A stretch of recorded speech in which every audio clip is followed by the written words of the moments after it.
भक्ति महासुखदाई, भक्ति महासुखदाई साधो, भक्ति महासुखदाई। प्रेम भाव जब चित्त में उपजा, प्रेम भाव जब चित्त में उपजा, चित्त चरणन लवलाई, चित्त चरणन लवलाई, चित्त चरणन लवलाई, चित्त चरणन लवलाई। लगी समाधि अखंड अपारा, लगी समाधि अखंड अपारा, सो टूटे बिरियाई साधो, सो टूटे बिरियाई, सो टूटे बिरियाई साधो, सो टूटे बिरियाई। कहाँ का ज्ञान कहाँ का जप तप, कहाँ का ज्ञान कहाँ का जप तप, कैसी बुद्धि चतुराई, कैसी बुद्धि चतुराई। जब मन भक्ति भाव रस पाया, जब मन भक्ति भाव रस पाया, जब मन भक्ति भाव रस पाया, भव दुख सहज नसाई साधो, भव दुख सहज नसाई, भव दुख सहज नसाई साधो, भव दुख सहज नसाई। एक आस विश्वास गुरु का, एक आस विश्वास गुरु का, एक अटल शरणाई, एक अटल शरणाई। दुविधा मिटी गई सब चिंता, दुविधा मिटी गई सब चिंता, छाई बेपरवाही साधो, छाई बेपरवाही, छाई बेपरवाही साधो, छाई बेपरवाही। जीवन मुक्त दशा नित बरसे, जीवन मुक्त दशा नित बरसे, सहज सहज भक्त समुदाय, सहज भक्त समुदाय। कमल नीर सम रहनी सहनी, कमल नीर सम रहनी सहनी, माया काल लजाई साधो, माया काल लजाई, माया काल लजाई साधो, माया काल लजाई।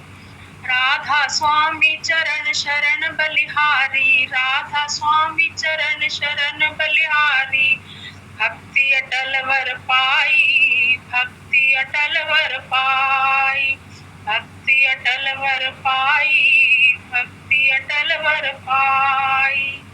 अब नहीं खटका मोह जाल का, अब नहीं खटका मोह जाल का, गुरु ने लिया छुड़ाई साधो, गुरु ने लिया छुड़ाई, गुरु ने लिया छुड़ाई साधो, गुरु ने लिया छुड़ाई। भक्ति महासुखदाई साधो, भक्ति महासुखदाई। राधा राधा क्योंकि राधा ने जो शब्द गाया है बड़े प्यार से और दिल से आत्मा से गाया है। दाता दयाल का शब्द है। मैं समझता हूं कि अगर ये शब्द किसी कब्र के पास भी जाकर के सुनाया जाए तो मुर्दा भी कब्र फाड़ के बाहर आ जाएगा।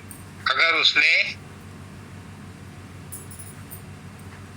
अमीर खुसरो जैसा हो, अगर उसने भक्ति के बारे में, प्रेम के बारे में जीवन में अभ्यास किया है और वो कब्र में दफना दिया गया है और ये शब्द उसे सुना दिया जाए तो वो कब्र फाड़ के बाहर आ जाएगा। कितनी भी मुसीबत हो,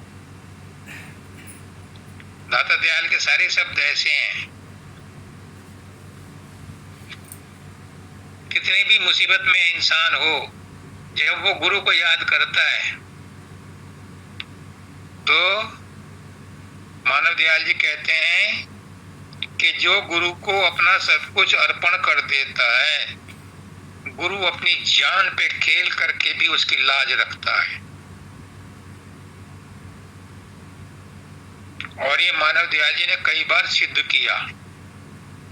क्योंकि गुरु के अंदर वो ताकत है। कमी हमारी रह जाती है कि हम उस पर पूर्ण विश्वास नहीं कर पाते। भक्ति क्या है? भक्ति प्रेम है। ज्ञान ध्यान जब तक सब बेकार है। मानव दयाल जी कहते हैं कि प्रेम के अंदर सब कुछ दग्ध हो जाता है। आप गुरु से प्रेम करो। पुष्करनाथ जी कहते हैं तुम गुरु से प्रेम करो, गुरु तुम्हारा गुलाम हो जाता है। कहने का मतलब ये है कि प्रेम के अंदर सब कुछ फना हो जाता है, लेकिन प्रेम करो तो ये संसार का प्रेम प्रेम नहीं है। ये तो बाहरी प्रेम है, दिखावटी है, छाया है, मोह है। सच्चा प्रेम गुरु करता है और वही प्रेम अपने हमें देता है। उसी प्रेम को लेकर के हम जब गुरु के पास जाते हैं, गुरु का प्रेम ही गुरु के पास लेकर जाते हैं, तो फिर वो 1000 गुना बढ़ करके हमें मिलता है।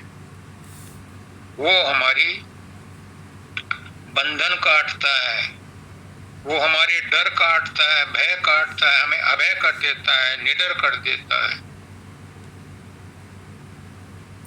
बाबा फकीर कहते हैं कि तुम्हारा गुरु भले ही 420 हो, अयोग्य हो, लेकिन तुम्हारा विश्वास अगर दृढ़ है, तुम्हारा विश्वास अगर पूर्ण है, तो तुम्हें वही फल मिलेगा जो पूर्ण गुरु से प्रेम करके मिलता है। क्योंकि तुम्हारे विश्वास में, प्रेम में, श्रद्धा में वो ताकत है कि वो अंदर वाले गुरु को जगा देती है। अंदर वाला गुरु प्योर होता है, प्योर, वही साथ देता है। LIC की तरह जीवन में भी और जीवन के बाद भी। इस शब्द में बहुत जान है, इसे बार बार पढ़ा करो। आपको मुसीबत के समय में ये सहारा देगा। ये तो थे आज के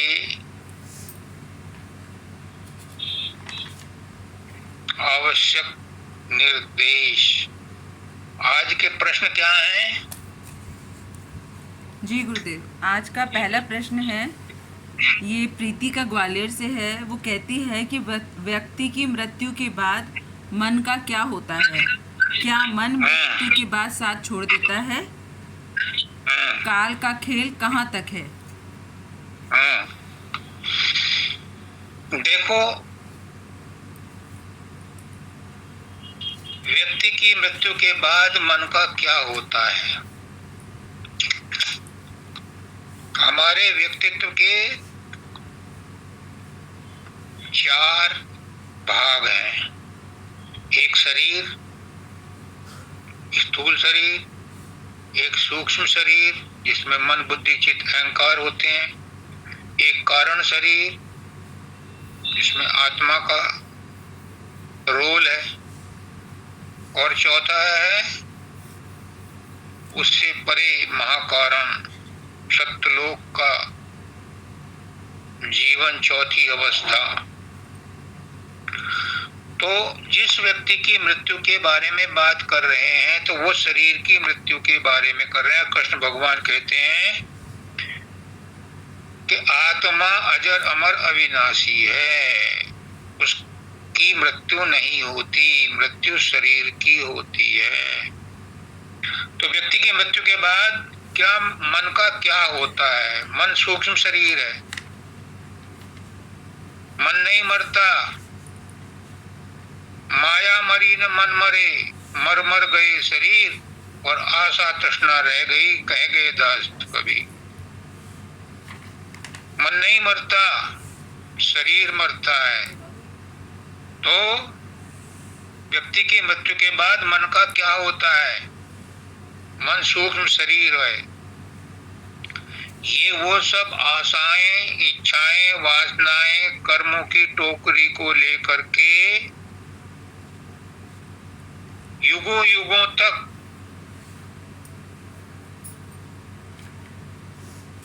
भिन्न भिन्न प्रकार के योनियों में प्रवेश करता रहता है, और जैसी इच्छाएं, आशाएं, वासनाएं, तृष्णाएं, कर्म उसने किए होते हैं, कर्म करता है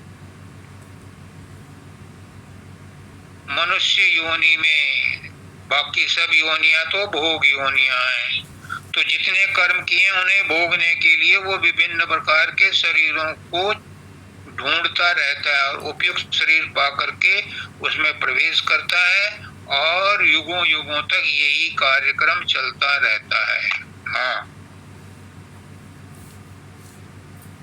इसका भी एक्सेप्शन है, इसकी भी अपवाद है। जो कोई आत्मा, जो कोई जीव मनुष्य शरीर में आकर के सद्गुरु के संपर्क में आता है, सद्गुरु से प्रेम करता है, सद्गुरु से के मार्गदर्शन में चलता है, सद्गुरु उसे इन चीजों से बरी कर देता है, उसके आवागमन का चक्र छुड़ा देता है। लेकिन किसका? जो सद्गुरु पर अटूट विश्वास करता है, जो गुरु के कहने में चलता है, जो गुरु की बात को मानता है, उसके आवागमन का चक्र समाप्त हो जाता है। उस समय फिर मन का क्या होता है, यह प्रश्न पैदा होता है कि उस समय मन का क्या होता है। सुन लो गुरु क्या कहता है। गुरु कहता है कि 5 तत्वों का शरीर तो 5 तत्वों में मिल जाता है, और मन अपने ब्रह्मांडी मन में मिल जाता है, जिसका वो अंश है, और आत्मा परमात्मा में मिल जाती है, सुरत शब्द में मिल जाती है। फिर क्या बचता है? ठेंगा, फिर कुछ नहीं बचता। जो जैसा था वैसा ही मूल अवस्था में पहुंच जाता है, फिर कुछ शेष नहीं बचता। तो मन का क्या होता है? मन का ये होता है। क्या मन मृत्यु के बाद साथ छोड़ देता है? नहीं छोड़ता। 84 लाख योनियों में युग युगांतर तक जकड़ा रहता है। एक ही रास्ता है, एक ही पॉइंट है, एक ही जगह है जहां मन का साथ छूटता है, और वो है जब आत्मा, जब सूरत हमारी परमात्मा में या सुरत शब्द में मिल जाती है, अशब्द गति में पहुंच जाती है, तो मन का साथ हमेशा के लिए छूट जाता है। इसका नेक्स्ट पोर्शन है, काल का खेल कहाँ तक है। गो गोचर जहाँ लग मन जाई, सो माया कृत जानहु भाई। जहां जहां तक भी मन की दौड़ है, वो काल का हिस्सा है, माया का हिस्सा है। और संत मत में शून्य तक काल का डेरा है। शून्य में 10वां द्वार है। जब तीसरे तिल से चढ़ कर के सूरत, सहस्त्रदल कमल और फिर त्रिकुटी में पहुंचती है, तो त्रिकुटी में मन शांत हो जाता है। आत्मा उसके चंगुल से छूट करके शून्य में जाती है। शून्य भी ब्रह्मांड का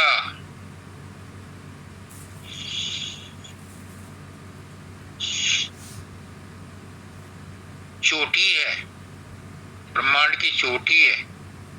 वहां पर पहुंच करके वो अपने आप में आत्म पद में पहुंचती है, लेकिन वहां तक भी मन का काल का डेरा है। महाशून्य में पहुंच करके काल का जोर खत्म हो जाता है, क्योंकि वहां पर महाशून्य अंधकार ही अंधकार है। लेकिन वो अंधकार भी सूरत का अपना ही चमक होने की वजह से वहां पर सतगुरु अपनी दया से, मेहर से, अपने प्रकाश से उसको निकाल करके भंवर गुफा के अंदर प्रवेश करा करके उसकी धुलाई तीनों पाल डिटर्जेंट लगा करके पूरी तरह से साफ करके सतलोक में पहुंचा देता है। तो महाशून्य तक कहने वाले तो कहते हैं, और तुलसी साहब भी कहते हैं कि भंवर गुफा में काल बैठा होता है, लेकिन वो हरकत नहीं करता। वहां किसी जीव को रोकता नहीं है, वहां बैठा है, लेकिन शून्य तक उसका पूरा जोर चलता है। महाशून्य में उसका जोर नहीं चलता। ओके, महाशून्य वो स्थान है जहाँ पर सबसे शुरू में काल ने जब प्रार्थना की थी सत्य पुरुष से कि मुझे रचना करने का अधिकार दो, और उसे अधिकार मिला तो वो रचना नहीं कर पाया, तो उसने फिर दोबारा से तपस्या की और कहा कि मुझे सूरत दो। तो वो सूरतें आकर के महाशून्य में ठहरी थीं। इसलिए महाशून्य में काल का जोर इतना नहीं है, लेकिन अंधकार की वजह से वहाँ सूरत अपने आप में नहीं चल पाती। वहाँ गुरु निकाल करके ले जाता है और सतलोक में पहुंची हुई सूरत पूर्ण रूप से आजाद हो जाती है, परम पुरुष में मिल जाती है। वहाँ पर कोई कर्म, काल, माया और प्रलय का डर नहीं होता। प्रलय, महाप्रलय सिर्फ ब्रह्मांड में होती है, सतलोक में कोई प्रलय नहीं होती। इसी का एक प्रश्न है कि गुरु को कैसे रिझाएं, गुरु कैसे रीझता है? तो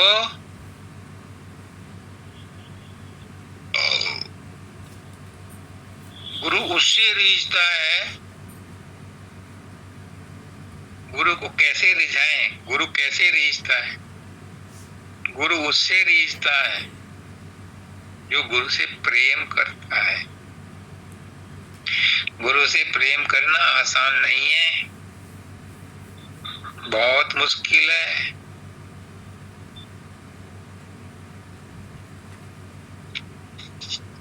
कहते हैं सेवा करो प्रेम से गुरु की, और दर्शन पर बलि बलि जात। उससे रीझता है जो गुरु से प्रेम करता है, गुरु की सेवा करता है प्रेम से, और दर्शन पर बलि बलि जात। गुरु के दर्शन के बिना नींद तक आती नहीं, जग की कोई वस्तु भी मन को मेरे भाती नहीं। जिसकी ऐसी हालत हो जाती है, गुरु उस पर रीझ जाता है। गुरु उससे नहीं रीझता जो उसकी मुट्ठी चापी करता है, या दान दक्षिणा देता है, या कपड़े देता है, या तारीफ करता है, या उसके लिए दिखावा करता है। गुरु उससे रीझता है, उस पर रीझता है जो गुरु से सच्चा प्यार करता है।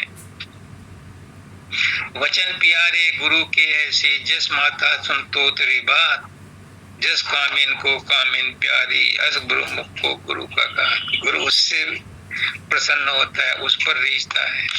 और स्वामी जी महाराज एक जगह क्या कहते हैं कि गुरु उस पर रीझता है, गुरु उस पर प्रसन्न होता है जो गुरु का कहना मानता है। जो गुरु भक्ति करता है, जो गुरु भक्ति करता है, फिर गुरु उसे नाम की भक्ति का दान देता है, फिर गुरु उसका गुलाम हो जाता है। और ये तब होता है, पुष्करनाथ जी कहते हैं कि जब किसी का मन शांत होता है।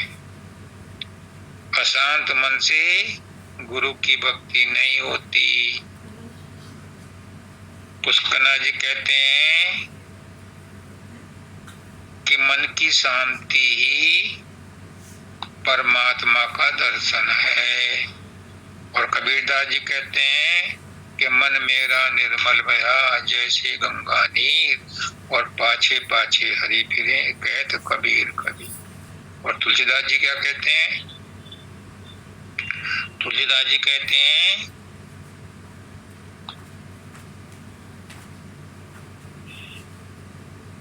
सो जन मोह पावा, मोह कपट छल छिद्र न भावा। निर्मल जन मन सो मोहि पावा। निर्मल मन जन सो मोहि भावा, मोह कपट छल छिद्र न भावा। तो उससे रीझता है गुरु, उस पर रीझता है जिसके अंदर ये देख लेता है। ये बातों का पकवान नहीं है, ये करनी का विषय है। कथनी करे सो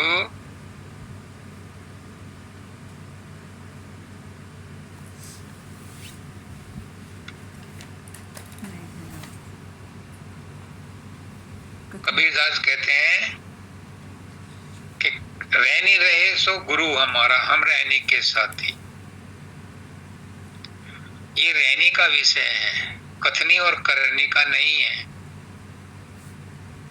लेकिन करनी भी समझ लो क्या है। करनी है गुरु के आज्ञा का पालन करना। वो करनी रहनी में शामिल हो जाती है।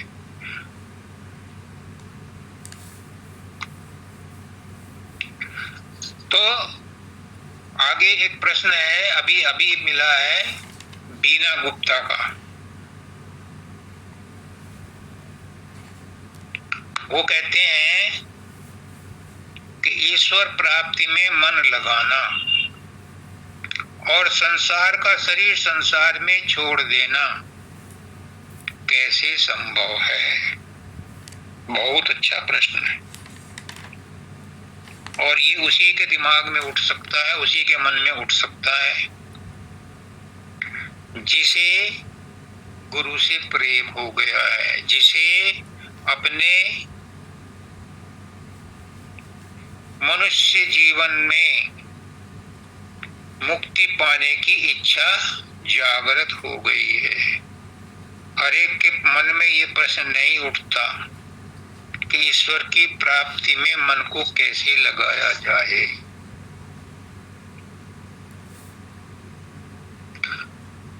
शरीर संसार का है। आप कितनी कोशिश कर लो, कितने दवाइयां खा लो, कितने इंजेक्शन लगवा लो, कितने ही संयम में योग, ध्यान, तीर्थ व्रत कुछ भी कर लो, ये शरीर नाशवान है, एक दिन नष्ट होना है। इस शरीर को स्थायी रूप से कोई पकड़ करके नहीं रख सकता। तो आप इसके बारे में चिंता छोड़ दो कि संसार का शरीर संसार में कैसे छोड़ा जाए। शरीर तो अपने आप छूट जाता है और संसार का शरीर संसार के 5 तत्वों में मिल जाता है। इसको कोई रोक नहीं सकता, कोई बांध नहीं सकता। ये तो तुम कितना ही दबा के रखोगे, संभाल के रखोगे, तब भी छूट जाएगा। इसलिए इसके छूटने की और पकड़ने की चिंता मत करो। शरीर तो संसार का है, संसार की चीज संसार में ही रहेगी। यहाँ से जाते हुए एक सुई भी नहीं ले जा सकती, कोई स्थूल चीज यहाँ से जा ही नहीं सकती। स्थूल पदार्थ सब संसार के बने हैं, संसार में ही रहेंगे, इसलिए इसकी चिंता छोड़ो। हाँ, जो पहला प्रश्न है आपका, आपके प्रश्न का पहला भाग है कि ईश्वर प्राप्ति में मन को कैसे लगाएं, ये बहुत जरूरी है। क्यों? क्योंकि मन ही सब कुछ करता है, सारा खेल मन का है, सारी प्रभुता ही मन की प्रभुताई साधो, ये सब मन की प्रभुताई। पिछली बार का सत्संग में था शब्द। सारी प्रभुताई, सारे कर्म धर्म, सारे साधन अभ्यास, तपस्या, योग समाधि सब मन के द्वारा ही करवाई जाती है, की जाती है। क्यों? शरीर जड़ है, ये अपने आप में कुछ नहीं करता। आत्मा चैतन्य है, हिलती डुलती है, लेकिन क्रिया शक्ति नहीं है। आत्मा कोई कर्म नहीं करती, ये हमारा अज्ञान है कि हम सोचते हैं हमने कत्ल कर दिया, हमने गुनाह कर दिया, हमने अपराध कर दिया। नहीं, आत्मा में क्रियाशीलता है ही नहीं। ये मैं नहीं कह रहा, ये सब संत महात्मा कहते हैं, मानव दयाल जी कहते हैं, बाबा फकीर कहते हैं, दाता दयाल कहते हैं, पुष्करनाथ जी कहते हैं, बाबा सब कहते हैं, मैं इन्हीं को जानता हूँ। ये सब कहते हैं कि आत्मा में क्रिया शक्ति नहीं है, आत्मा हिलती डुलती जरूर है, आत्मा में चैतन्य शक्ति है, आत्मा में चेतनता है। और इसी चेतनता को, आत्मा सतोगुणी है, शरीर तमोगुणी है, मन रजोगुणी है। मन आत्मा से शक्ति लेकर के शरीर को चलाता है, कर्म इंद्रियों ज्ञान इंद्रियों को इग्नेट करता है और कर्म करता है। उसमें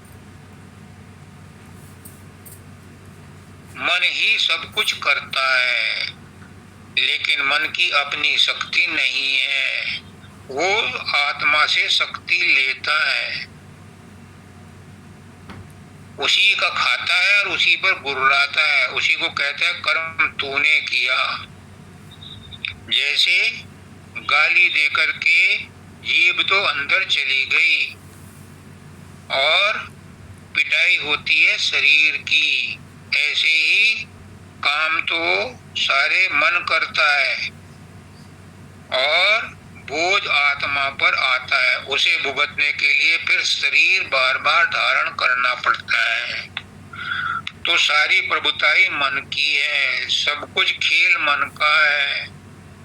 ये मन ही अलग है, इसको देखा नहीं जा सकता। इस मन की न सींग है न पूंछ है, इसे नाथा भी नहीं जा सकता। इस मन को मारा भी नहीं जा सकता। जो कहते हैं कि मन को मार दो, वो झूठे हैं, अव्यवहारिक हैं। क्यों? मन के हारे हार है, मन के जीते जीत। अगर मन मर गया तो तुम मुर्दे से क्या काम लोगे? मन अगर नहीं है तो क्या करोगे? रोटी भी नहीं खा पाओगे। पुष्करनाथ जी का, महाराज जी का पोता ब्रेन डेड था, सिर्फ आंखें पटपटाता था, सांस लेता था, यही दो काम करता था, न बोलता था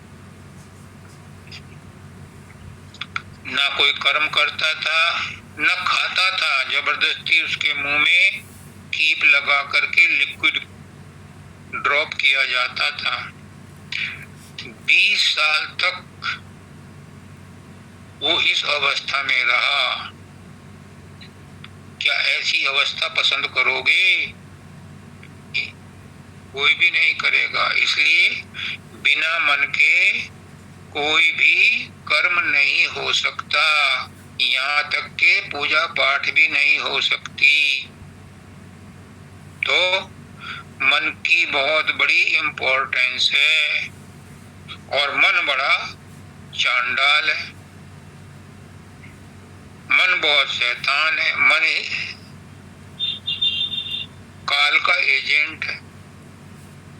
आत्मा को फंसाने रखने के लिए मन हजारों नहीं लाखों करोड़ों युक्तियां ऐसी ढूंढता है कि हम कोई ना कोई कर्म कर बैठें, और जब कर्म अच्छा हो या बुरा तो बंधन में फंसे ही फंसे। इस मन से कैसे छुटकारा पाया जाए, ये एक बहुत बड़ा प्रश्न है। इसके लिए सबसे आसान तरीका है कि गुरु की संगत में जाओ, गुरु से प्रेम करो, गुरु का सत्संग सुनो, गुरु के मार्गदर्शन में साधन अभ्यास करो। तो गुरु इस मन को वश में करने की युक्ति बता देता है। मानव दयाल जी कहते हैं, मन को वश में करने के लिए क्यों शक्ति बेकार करते हो, नष्ट करते हो। जितनी शक्ति तुम मन को वश में करने के लिए लगाते हो, वो शक्ति आत्मा को ऊपर उठाने में काम आ सकती थी, लेकिन मन को वश में करने में लगा दी तो आत्मा के उत्थान के लिए शक्ति कहाँ से आएगी। वो कहते थे कि मन को मित्र बना लो, मन को प्रेम से गुरु के चरणों में अर्पण कर दो। फिर क्या होगा, फिर मन कहेगा, जैसा कि सार वचन में लिखा है स्वामी जी महाराज ने, मन कहेगा कि मैं भी अब सतगुरु के पास चलता हूँ। सूरत बड़ी खुश होती है कि चलो जल्दी, अब क्यों करो अबेरा, अब देर क्यों लगाते हो। दोनों चलो गुरु के पास। मन और सूरत जब गुरु के पास जाते हैं तो गुरु मन को संयमित कर देता है।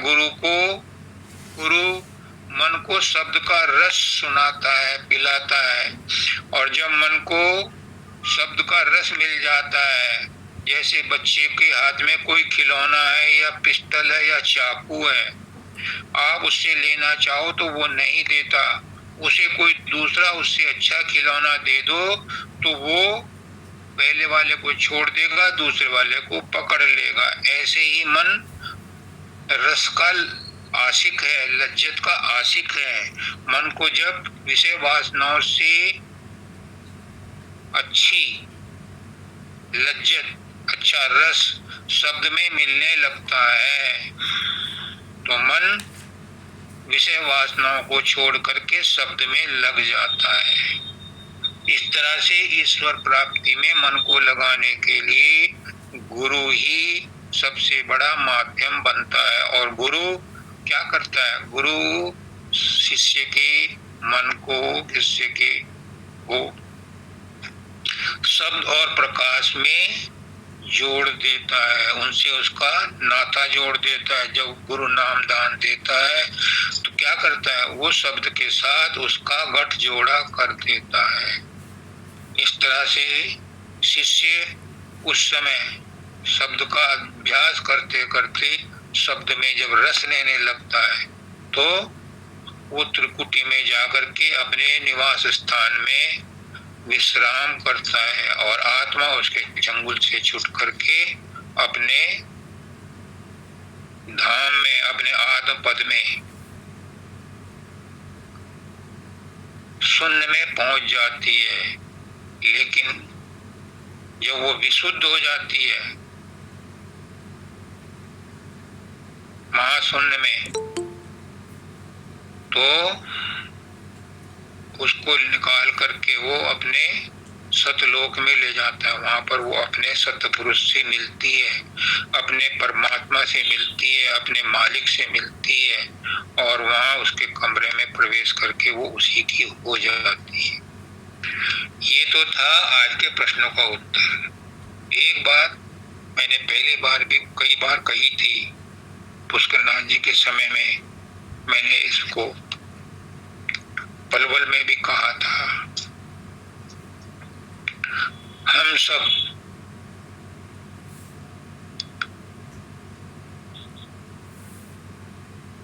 साधन अभ्यास करते करते, परिवार में संसार में रहते रहते उस अवस्था में पहुंच गए हैं जहां पर बहुत गई थोड़ी बची। वैसे तो मृत्यु का कोई पता नहीं कब आ जाए, लेकिन बुढ़ापे में जब हम प्रवेश करते हैं तो हमें अपने कल्याण के बारे में भी सोचना चाहिए। मैंने एक सत्संग सुना था बापू मुरारी लाल कि सबसे पहले अहंकार शून्य हो जाओ, किसी बात का भी अहंकार मत करो कि मैं कौन हूँ, मैं सास हूँ, मैं ससुर हूँ, मैं बहू हूँ, मैं बेटा हूँ, मैं बेटी हूँ, मैं अफसर हूँ, मैं रिटायर्ड हूँ, मैं बिजनेसमैन हूँ, मैं ये हूँ। किस बात का अहंकार? सब कुछ यहीं धरा रह जाता है, कोई चीज साथ नहीं जाती। किस बात का अहंकार? तो अहंकार शून्य हो जाओ। 5 ए हैं, 5A। पहला है अहंकार शून्य हो जाओ। दूसरा अंधकार शून्य हो जाओ। सब अंधकार में, पुष्करनाथ जी कहते हैं कि अज्ञान का अंधकार सबसे बड़ा अंधकार है। अपने अज्ञान को मिटा दो। असतो मा सद्गमय,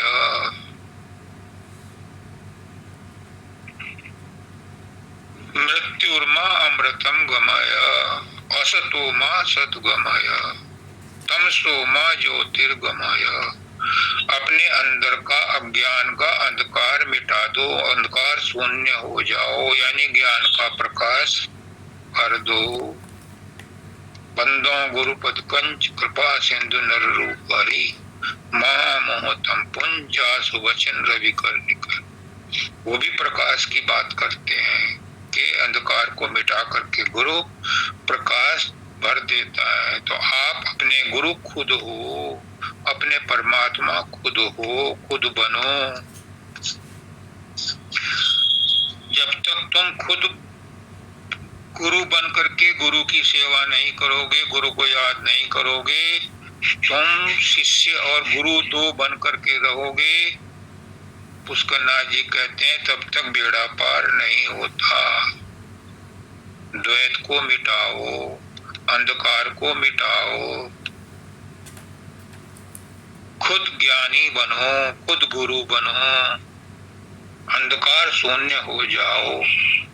तीसरा है अधिकार शून्य हो जाओ। बहुत दादागिरी कर ली, बहुत अधिकार जमा लिया, बहुत अपना रौब जमा लिया। अब अधिकार शून्य हो जाओ। अब अपना अधिकार दूसरों को सौंप दो।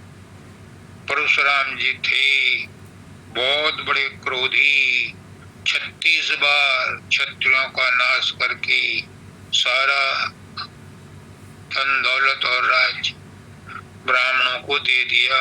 फिर वो ब्राह्मण दक्षिण में उपद्रव करने लगे, उसके लिए राम का अवतार हुआ। तो जब धनुष तोड़ा गया उस समय परशुराम का अहंकार मिटाने के लिए परशुराम का अधिकार मिटाने के लिए राम को वहां विश्वामित्र ले गए, और जब उन्होंने धनुष तोड़ा और परशुराम क्रोध करते हुए आए तो उनका अधिकार राम को ट्रांसफर करने के लिए परशुराम ने कहा कि मेरे धनुष पर चिल्ला चढ़ा दो। राम ने एक उंगली लगाई और उसी से उनका धनुष में चिल्ला चढ़ गया, तो उनका अधिकार राम को ट्रांसफर हो गया। इसी तरह से आप भी अपने होशो हवास में अपने अधिकार खुशी खुशी दूसरों को दे दो, अपने आप अधिकार शून्य हो जाओ, वरना न तुम सुख से रहोगे न दूसरे सुखी से रह पाएंगे, क्योंकि एक म्यान में दो तलवार नहीं रह सकती। अपना अधिकार तुम लोग जमाओगे, दूसरा भी अधिकार जमाएगा, तो घर में लड़ाई होगी। इसलिए अपना अधिकार दूसरों को दे दो, अभी दे दो। 3 अधिकार हो गए, 3 हो गए। अब चौथा है अलंकार शून्य हो जाओ। अलंकार शून्य का होने का मतलब है कि किसी से कोई भी चीज लेने की उम्मीद मत रखो। अगर कोई कुछ दे तो उसे मना कर दो, और अगर मना नहीं कर सकते तो उतना उसको ही दे दो या किसी और को दे दो। यानी आप उस अलंकार के लोभ में मत फंसो, मोह में मत फंसो। एक बार मुझसे काकरा वाली माता जी आचार्य शर्मा ने पूछा था कि महाराज जी कोई मुझे कुछ दे जाता है तो मैं क्या करूं? तो मैंने कहा कि आप उतना ही किसी और को दे दो। जिसने दिया है ये समझ लो कि उसने अपना कर्जा उतार दिया, और आपने नहीं रखना। आप किसी और को ये सोच करके दे दो कि ये उसके हिस्से का है, उसे दे दिया। ना मैंने लिया ना मैंने दिया, मैं दोनों से बरी हूं, क्योंकि देने वाला और लेने वाला एक ही है, और वही परमात्मा है। सब कुछ उसी का है, उसी ने एक से लिया दूसरे को दे दिया। इसलिए अलंकार शून्य हो जाओ। किसी से कुछ भी लेने के लिए ना मैं रहे और ना देने में मैं रहे, तब आपका आसानी से निर्वाह होगा। और अंत में है अंगीकार शून्य हो जाओ।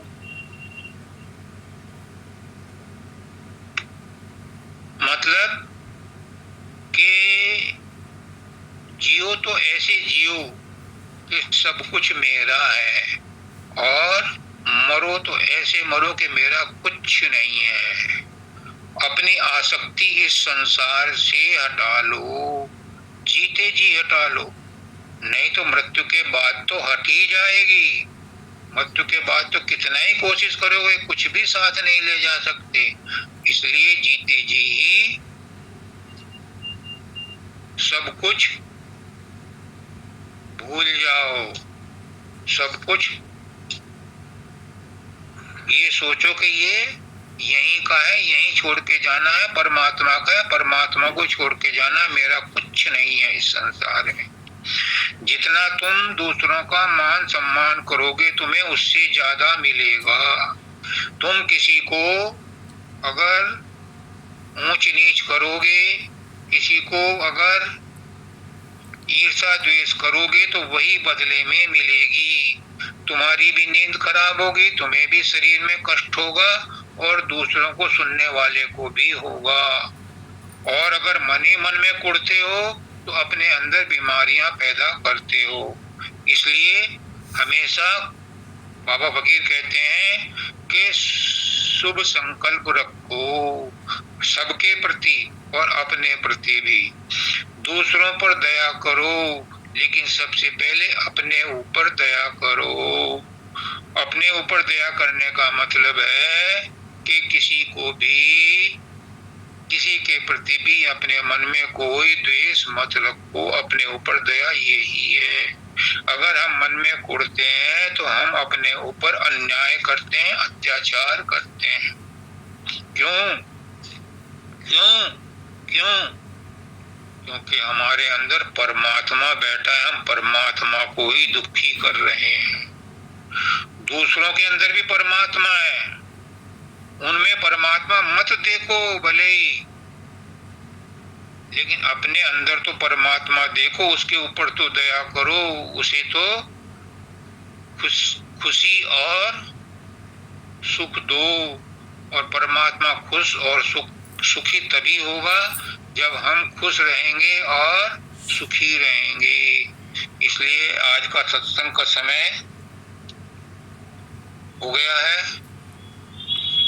मुझे आपसे यही कहना था कि अपनी ओर निबेर तुनु होर नाल की, तो अपनी गठरी संभाल तुनु चोर नाल की।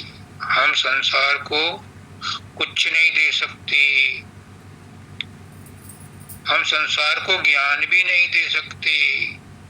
बाबा फकीर कहते हैं कि सत्संग देना और किताबें लिखना ये भी संसार में ही आता है, माया में ही आता है।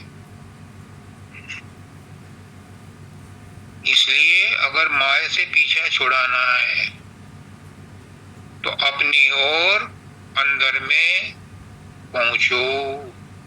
जब अपने अंदर में हम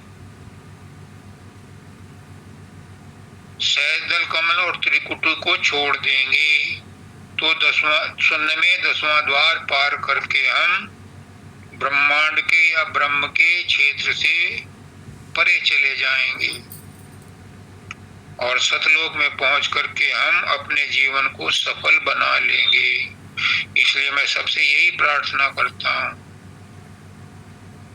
कि आप सब लोग इस जीवन में थोड़े से ही हमारे ग्रुप में हैं, सभी इसी जीवन में सतलोक में प्रवेश पा जाओ।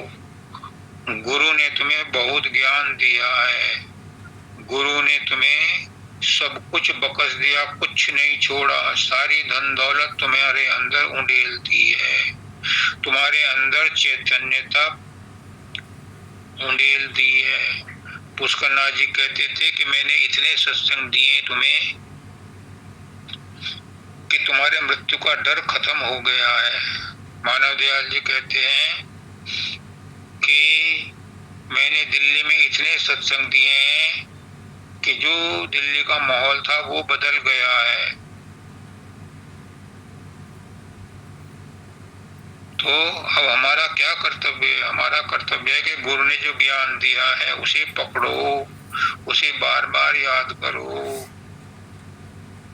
गुरु को बार बार, पुष्करनाथ जी कहते हैं गुरु को 24 घंटे बैकग्राउंड में रखो।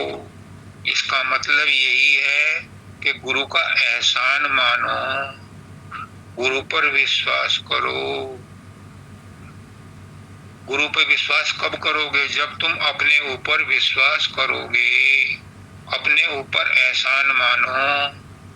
तुम्हें परमात्मा ने सब कुछ दिया है, उसका शुक्रिया अदा करो, बात बात में उसका शुक्रिया अदा करो, तो तुम्हें गुरु ज्ञान याद आ जाएगा। और जब गुरु ज्ञान याद आ जाएगा और शरीर छोड़ते हुए तुम्हें ये पता लगेगा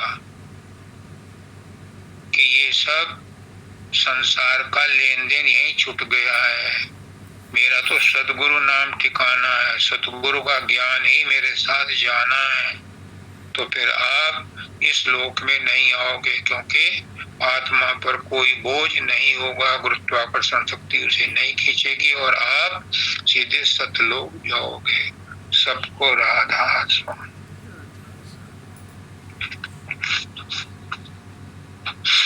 आरती शुरू करें? आरती करेंगी माता जी। राधा स्वामी जी। मन की बंदना नित्य कोई और न काम, गुरु बसो चित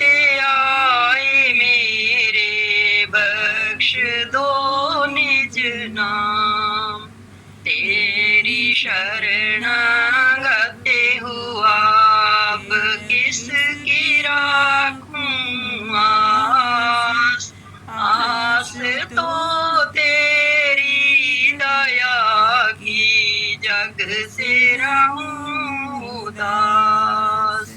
रूप ध्याऊं नाम गाऊं, शब्द राता मन, आठों जाम तेरा ही सुमरन, भाग मेरा धन।